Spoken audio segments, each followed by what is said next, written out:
एक बार एक दूर दराज के गांव में एक गरीब किसान रहता था। उसकी एक इकलौती बेटी थी जिसका नाम महिमा था। महिमा बहुत सुंदर और बुद्धिमान लड़की थी। किसान की हालत बहुत खराब थी।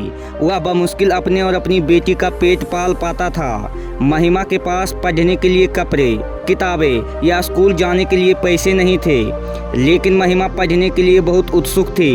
वह अपने पिता को खेत में काम करते हुए देखती और सोचती कि काश वह भी पढ़ पाती। एक दिन महिमा ने गांव के स्कूल के पास खड़े होकर बच्चों को पढ़ते हुए देखा।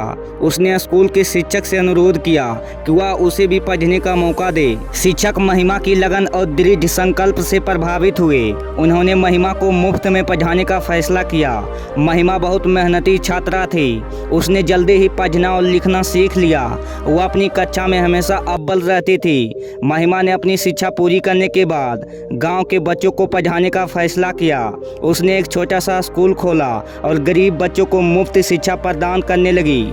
महिमा की वजह से गांव के कई बच्चों को शिक्षा प्राप्त करने का मौका मिला। वे बड़े होकर डॉक्टर, इंजीनियर, शिक्षक और वकील बने। महिमा गरीब किसान की बेटी थी, लेकिन उसने अपनी मेहनत और लगन से अपनी किस्मत बदल दी। वह गांव के लिए प्रेरणा बन गई।